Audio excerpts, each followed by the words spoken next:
الحمد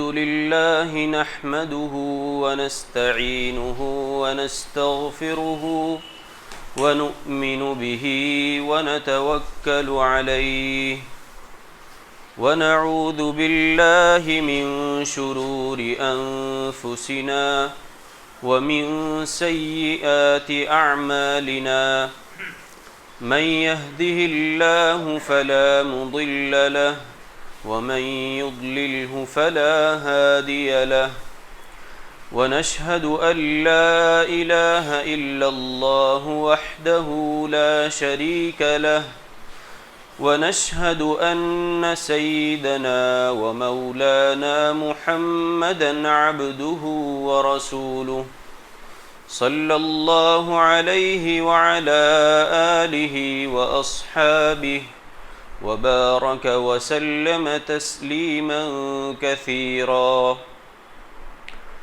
أما بعد فأعوذ بالله من الشيطان الرجيم بسم الله الرحمن الرحيم يا أيها الذين آمنوا كتب عليكم الصيام كما كتب على الذين من قبلكم لعلكم تتقون صدق الله العظيم۔ بزرگوں اور عزیزوں، اللہ تبارک و تعالیٰ کا بہت ہی زیادہ ہم کو شکر ادا کرنے کی ضرورت ہے کہ اللہ تعالیٰ نے ہم کو رمضان المبارک تک پہنچا دیا۔ نبی کریم صلی اللہ علیہ وسلم نے جو ہمیں دعا بتلائی ہے اس کے اندر خاص طور پر اس بات کا ذکر ہے کہ اللہ تعالیٰ سے یہ بات تم کو مانگنی چاہیے کہ اللہ تعالیٰ ہمیں رمضان المبارک تک پہنچائے۔ اسی وجہ سے جو دعا ہے اللہم بارک لنا فی رجب و شعبان وبلغنا رمضان، تو وبلغنا رمضان کا کیا مطلب؟ اس کا مطلب یہی ہے کہ تو ہم کو رمضان المبارک تک پہنچا دے۔ تو ہم اللہ تبارک و تعالیٰ کا شکر ادا کرتے ہیں کہ اس نے ہم کو رمضان المبارک جیسا برکت والا اور رحمت والا مہینہ عطا فرمایا۔ اب دیکھو، کوئی بھی مسلمان اس کی عظمت، اس کے تقدس، اس کے رحمت والا ہونے سے ناواقف نہیں ہے۔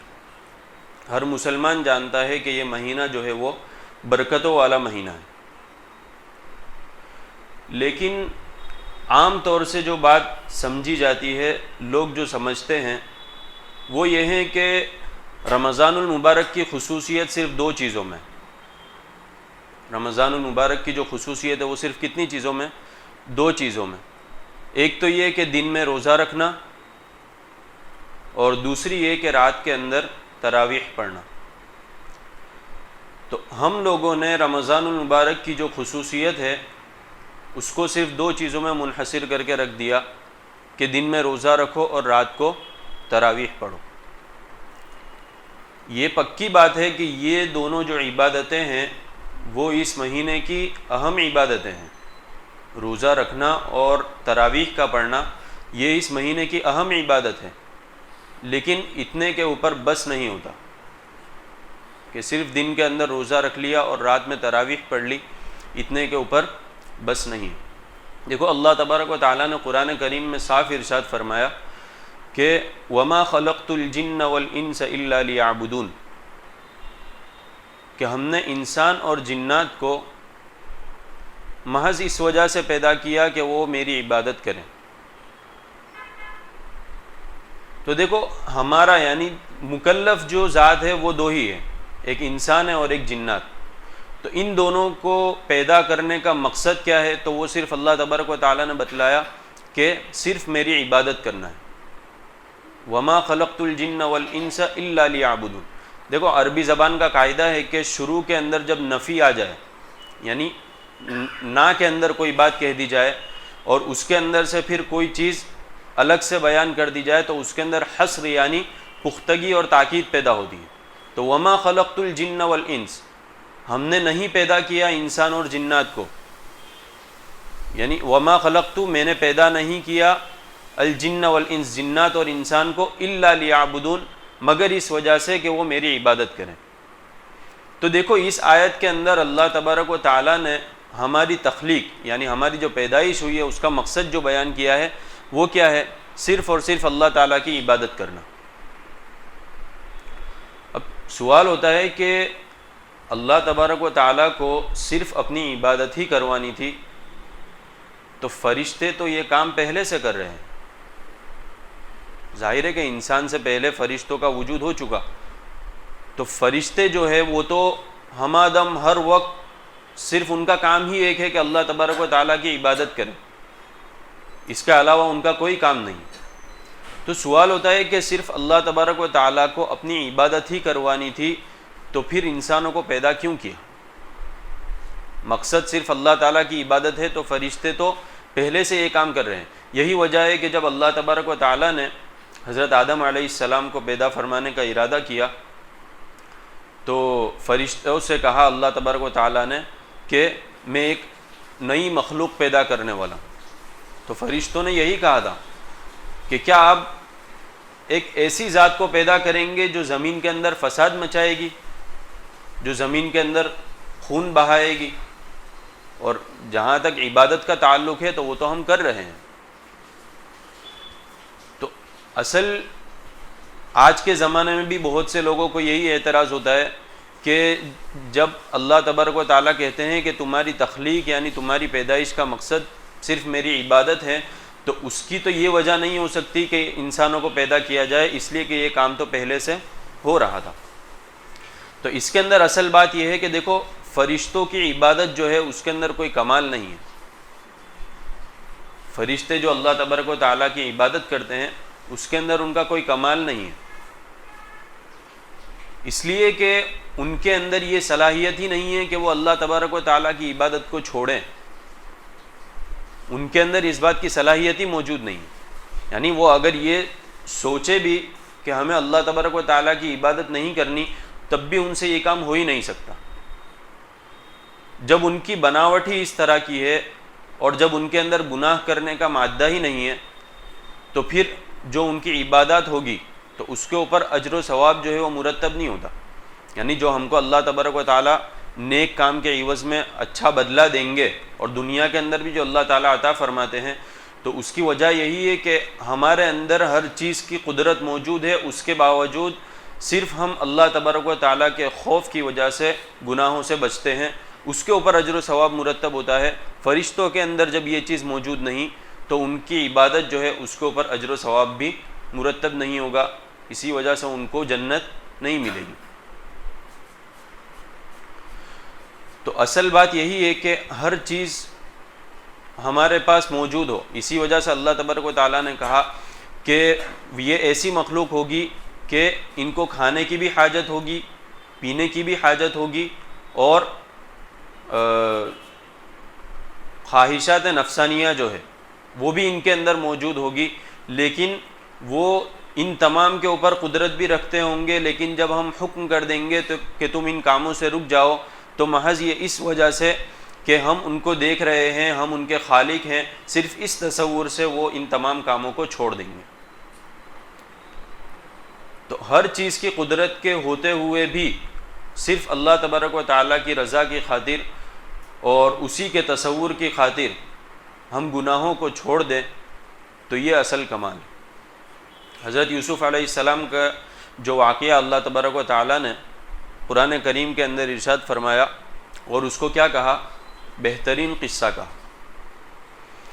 تو زلیخا کے فتنے کے اندر حضرت یوسف علیہ السلام کو جو مبتلا کیا گیا تھا، ہم میں سے بہت سے لوگ اس سے واقف ہیں.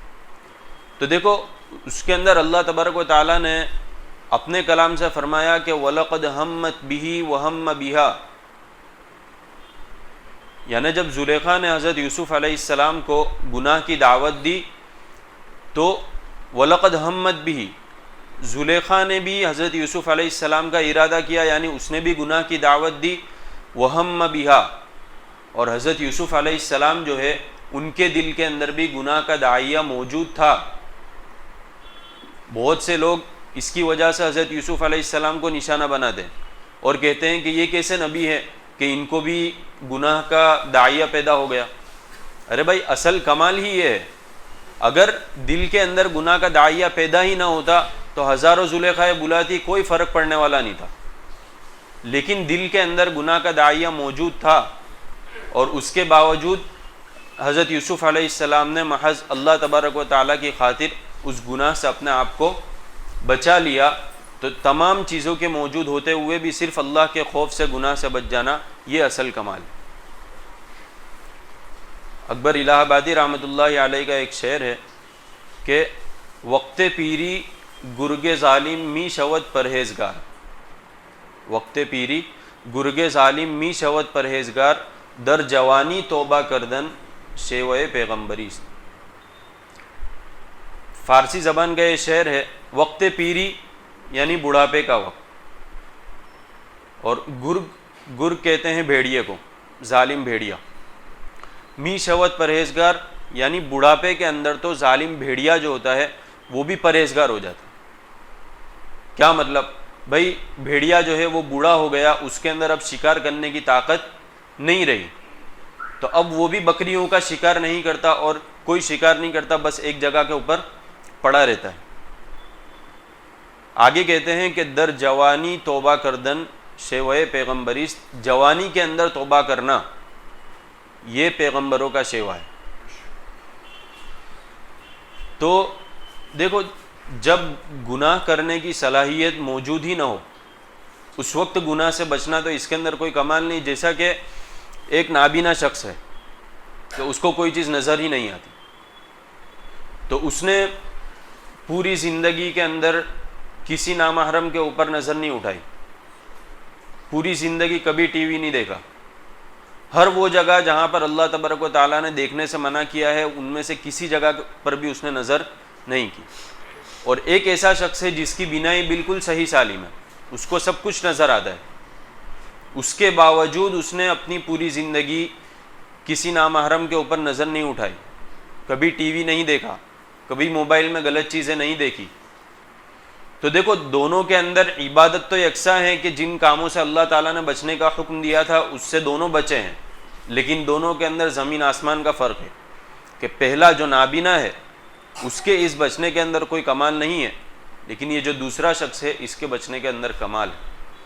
تو یہی کہتے ہیں کہ در جوانی توبہ کردن شیوہ پیغمبریست, کہ تم جوانی کے اندر ہی توبہ کر لو اور اپنی زندگیوں کو سنوار لو, اللہ تبارک و تعالیٰ کے حکم کے مطابق گزار لو. جب بڑھاپا آ جائے گا اور کوئی گناہ کرنے کی طاقت ہی نہ رہے گی تو اس وقت تو ہر شخص توبہ کرتا ہے. تو کمال تو یہ ہے کہ ہم جوانی کے اندر توبہ کر لیں, اور توبہ جو ہے وہ بھی ایسی پکی توبہ کہ آئندہ کے لیے ہماری زندگیاں سنور جائیں. خیر, تو میں یہ عرض کر رہا تھا کہ آج کل جو ہم سمجھتے ہیں تو رمضان کی جو خصوصیت ہم سمجھتے ہیں وہ صرف دو باتوں کے اندر سمجھتے ہیں کہ دن کے اندر روزہ رکھنا اور رات کے اندر تراویح کا پڑھ لینا. تو دیکھو ان دونوں کے اوپر بس نہیں ہے, بلکہ اور ظاہر ہے کہ ہم جانتے بھی ہیں کہ اس کے علاوہ بھی بہت سی چیزیں ہیں, نفلی عبادتیں کرنا, نوافل پڑھنا, قرآن کی تلاوت کرنا, یہ تمام چیزیں بھی اپنی جگہ پر موجود ہے. لیکن ایک سب سے اہم چیز جس کی طرف توجہ دلانی ہے وہ یہ ہے کہ رمضان کے اندر روزہ بھی رکھنا ہے اور رات کو تراویح بھی پڑھنی ہے, لیکن سب سے اہم کام جو ہے وہ یہ ہے کہ اپنے آپ کو گناہوں سے بچانا. سب سے زیادہ اہم جو چیز ہے وہ یہ ہے کہ اپنے آپ کو انسان گناہوں سے بچا لے. دیکھو روزہ نام کس کا ہے؟ سب سے پہلے تو رمضان کا مطلب دیکھیں تو رمضان جو ہے, ایک تو ہم سب سے پہلے تو غلط پڑھتے ہیں کہ میم کے اوپر جزم پڑھتے ہیں رمضان, یہ غلط ہے. میم کے اوپر زبر آئے گا, اس کو کیا کہتے ہیں؟ رمضان. رمضان کا مطلب یہ ہوتا ہے جھلسا دینے والا, یعنی جلا دینے والا, مکمل طور پر جلا دینے والا. اب اس مہینے کو رمضان کیوں کہا جاتا ہے؟ تو بعض حضرات کہتے ہیں کہ جب سب سے پہلی مرتبہ رمضان کے روزے مشروع ہوئے تھے، جب یہ نام رکھے گئے تھے، تو اس موقع کے اوپر روزوں والا جو مہینہ جو آیا تھا تو وہ سخت گرمی کے اندر آیا تھا، بہت سخت شدت والی جو گرمی تھی اس زمانے کے اندر یہ وقت آیا تھا، تو اس وجہ سے اس کو کیا کہا جاتا ہے؟ رمضان کہا جاتا ہے۔ لیکن علماء نے لکھا ہے کہ اس کی صحیح وجہ یہ ہے کہ رمضان کو رمضان اس وجہ سے کہا جاتا ہے کہ اللہ تبارک و تعالیٰ اس کے اندر بندوں کے گناہوں کو جلا دیتے ہیں۔ رمضان سے پہلے تک جتنے بھی گناہ بندے نے کیے ان تمام کو اللہ تبارک و تعالیٰ کیا کر دیتے ہیں؟ جلا دیتے ہیں۔ اس وجہ سے اس کو رمضان کہا جاتا ہے۔ اور روزے کا مطلب کیا ہے؟ تو 3 چیزوں سے رک جانا، کھانے پینے اور اپنی جو نفسانی خواہشات جو ہے اس سے بچ جانا۔ تو یہ 3 جو چیزیں ہیں، ان چیزوں سے بچنے کا نام روزہ ہے۔ اب دیکھو، ویسے دیکھنے جائے تو یہ تینوں چیزیں جو ہے وہ حلال ہے اگر صحیح طریقے سے استعمال کی جائے۔ کھانا تو حلال رزق سے حلال ہے، پینا تو یہ بھی حلال ہے، صحیح طرح سے اپنی خواہشات کو پورا کرنا بیوی کے ساتھ تو یہ بھی حلال ہے۔ تو دیکھو یہاں پر اصل جو بات ہے، یعنی رمضان کا جو مقصد ہے وہ ہے اللہ تبارک و تعالیٰ کے حکم کی اتباع، یعنی اللہ تعالیٰ نے جس بات کا حکم دے دیا بس اس کو کسی بھی حال کے اندر پورا کرنا ہے۔ تو دیکھو یہ تینوں چیزیں جو ہے یہ عام حالات کے اندر کیا ہے؟ جائز ہے، حلال ہے۔ لیکن روزے کے اندر اللہ تبارک و تعالیٰ نے اس کے اوپر پابندی لگا دی تو ہم اس سے رکتے ہیں۔ بہت زیادہ بھوک لگ گئی اس کے باوجود بھی کھانے سے رک جاتے ہیں، بہت شدت سے پیاس لگی ہے، پانی بھی موجود ہے، شربت بھی موجود ہے، لیکن محض اس وجہ سے کہ اللہ تعالیٰ نے ہم کو روزے کا حکم دیا ہے اور روزے کے اندر پانی پینا یا کچھ پینا جائز نہیں، اس وجہ سے ہم رک جاتے ہیں۔ یہ تمام کام جو پہلے حلال تھے اس سے تو ہم رک جاتے ہیں، لیکن پھر اگر ہم وہ کام جو رمضان کے علاوہ بھی حرام تھے، نامحرم کے اوپر نظر اٹھانا، جھوٹ بولنا، لوگوں کو دھوکہ دینا، حرام مال کھانا، سود کھانا، یہ تمام کام تو رمضان کے علاوہ ہر حال کے اندر حرام ہے، تو روزے کے اندر جو چیزیں حلال تھی اس سے تو ہم بچ جائے، اور جو چیزیں پہلے سے حرام تھی تو ان سے نہ بچے اور روزہ رکھ کر بھی ہم گناہوں کے اندر مبتلا رہیں، تو اس رمضان کی ایسے روزے کا کوئی مطلب نہیں۔ بلکہ بعض روایات کے اندر تو آتا ہے کہ نبی کریم صلی اللہ علیہ وسلم نے فرمایا کہ اگر انسان یعنی مسلمان بندہ رمضان کے اندر اگر جھوٹ بولے یا غیبت کرے تو اللہ تبارک و تعالیٰ فرماتے ہیں کہ مجھے اس کے بھوکا پیاسا رہنے کی کوئی حاجت نہیں۔ تو اصل جو مقصد ہے وہ یہی ہے کہ اللہ تبارک و تعالیٰ کے حکم کی اتباع، جس جگہ پر اللہ تبارک و تعالیٰ کا حکم آ گیا بس وہاں پر ہر کام کو چھوڑ دو اور اس کو مانو۔ اب دیکھو اس کے اندر جو ہے نا رمضان کا مہینہ جو ہے یہ تقویٰ کے حاصل ہونے کی سیڑھی ہے۔ ہم جو سنتے ہیں کہ ہماری زندگیوں کے اندر تقویٰ آ جائے، پرہیزگاری آ جائے، تقویٰ کا مطلب کیا؟ تو آسان مفہوم اس کا یہی ہے کہ جن کاموں کا اللہ تبارک و تعالیٰ نے کرنے کا حکم دیا ہے ان کو کرنا، اور جن کاموں کو چھوڑنے کا حکم دیا ان کو چھوڑ دیں۔ تو دیکھو جس جگہ پر اللہ تبارک و تعالیٰ نے کرنے کا حکم دیا اور بچنے کا حکم دیا تو اس سے بچ جانا، تو یہاں پر اللہ تبارک و تعالیٰ جو ہے اس مہینے کے اندر ہم کو پریکٹس کرا دیں، ایسا پورا مہینہ کہ دیکھو ایک ٹائم لیمٹ بنا دی ہے، صبح صادق ہو جائے اس وقت سے تم کو کھانا بند کرنا ہے، اسی وجہ سے کیا، اور جیسے ہی غروب آفتاب ہو جائے اس وقت افطار کر لینا ہے۔ تو دیکھو ٹائم لیمٹ بنا دی ہے دونوں طرف، اور دونوں کے اندر یہ بات بھی بتا دی کہ سحری کے اندر تاخیر یعنی اخیر کے اندر کرنا، یعنی جس وقت ختم ہو اس وقت تک تمہارا روزہ نہ ہو، تم کھا رہے ہو پی رہے ہو، یہ چیز بھی رکھی، اور افطار کے اندر بھی اس بات کا حکم دیا کہ افطار کو جلدی کرو۔ تو افطار کا وقت ہو گیا، غروب آفتاب ہو گیا، اس وقت پھر کوئی سوچے کہ میں کچھ اور بھوکا رہتا ہوں، تو یہ اللہ تعالیٰ کو ناپسند۔ سحری کے اندر بالکل اخیر تک کرنا اور افطار کے اندر جلدی کرنا، تو دیکھو اس کے اندر یہ جو اصل مقصد ہے اس کی طرف اللہ تبارک و تعالیٰ لانا چاہتے ہیں کہ ہمارے حکم کی اتباع کرو۔ تو بھوکا پیاسا رہنے کا جو حکم ہے تو اس کی ٹائم لیمٹ اتنی ہی ہے، صبح صادق سے لے کر غروب آفتاب تک، اس کے اندر تم کمی زیادتی کرو گے تو پھر یہ اللہ تعالیٰ کو پسند نہیں۔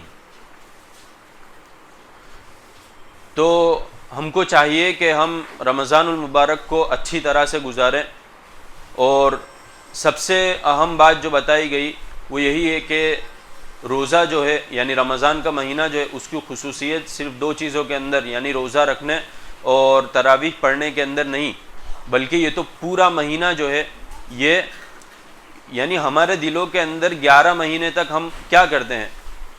ظاہر ہے یہ بات تمام لوگ جانتے ہیں کہ رمضان کے اندر عبادت جو ہے وہ عام دنوں کے مقابلے میں زیادہ کرتے ہیں۔ روزہ رکھنا یہ مستقل ایک اہم فریضے والی عبادت، اس کو انجام دیتے ہیں، تراویح پڑھنا سنت، اس کو بھی انجام دیتے ہیں۔ تو یہ تو ایک چیز ہے ہی، اس کے علاوہ بھی دیکھیں تو دیکھو شیاطین جو ہے وہ رمضان کے مہینے میں قید کر لیے جاتے ہیں، تو اس کے نتیجے میں انسان جو ہے وہ بہت سے گناہوں سے بچ جاتا ہے۔ عام طور سے جو بڑے بڑے گنہگار ہوتے ہیں وہ بھی اس مہینے کے اندر اس گناہ سے تو بچ ہی جاتے ہیں۔ تو 11 مہینے تک جو ہمارے دلوں کے اوپر میل لگا ہے، اللہ تبارک و تعالیٰ سے جو تعلق کم ہو گیا ہے، تو اس مہینے کی وجہ یہی ہے کہ اللہ تعالیٰ کہتے ہیں کہ تم میرے حکم پر عمل کرو تاکہ میری قربت حاصل ہو۔ بھائی جب کسی سے محبت ہوتی ہے، جب اس کی مان کر چلا جاتا ہے تو محبت کے اندر اضافہ ہوتا ہے۔ تو اللہ تبارک و تعالیٰ نے یہی کہا کہ تم میرے حکم کی اتباع کرو تاکہ تم میرے قریب ہو جاؤ۔ تو ہمیں چاہیے کہ گناہوں سے حتی الامکان بچا جائے۔ ایک مثال کے ذریعے سے بات سمجھا کر ختم کرتا ہوں کہ دیکھو، ایک تو یہ ہے کہ ہم نے روم کے اندر اے سی لگا دیا، جیسا کہ ابھی یہاں پر اے سی لگا دیا، اے سی کا سوئچ بھی آن کر دیا، لیکن سلائیڈنگ کو کھول دیا ہم نے۔ اب اے سی کو سوئچ آن کیوں کیا؟ اے سی کو سوئچ آن اس وجہ سے کیا کہ روم جو ہے وہ ٹھنڈا ہو جائے، اور سلائیڈنگ بھی کھول دی، تو وہ جو مقصد تھا ٹھنڈک کرنے کا وہ حاصل ہوگا؟ وہ حاصل نہیں ہوگا۔ تو اسی طرح دیکھو رمضان المبارک کا جو حقیقی مقصد ہے وہ اللہ تبارک و تعالیٰ کے حکم کی اتباع اور ہماری زندگیوں کے اندر تقوی کا آنا ہے۔ تو ہم روزہ تو رکھے، اللہ تبارک و تعالیٰ کے ایک حکم کے اوپر تو عمل کرے، لیکن دوسرے کو چھوڑ دے، یعنی گناہوں کے اندر مبتلا ہو جائے، تو یہ تو ایسا ہی ہے کہ ہم نے روم کے اندر اے سی آن کیا اور دروازے اور کھڑکیاں کھلی چھوڑ دی۔ تو زیادہ سے زیادہ اہتمام اس بات کا کرنا ہے کہ کوئی بھی چھوٹا سے چھوٹا گناہ بھی ہم سے رمضان المبارک کے اندر سرزد نہ ہو، تو آئندہ کی جو زندگی ہے انشاءاللہ 11 مہینے وہ بھی گناہوں سے بچنے کے اندر اللہ تعالیٰ مدد فرمائیں گے، حفاظت فرمائیں گے۔ اللہ تعالیٰ رمضان المبارک کو ہماری زندگیوں میں تقوی کے، حقیقی تقوی کے آنے کا ذریعہ بنا دے۔ وآخر دعوانا ان الحمد للہ رب العالمین۔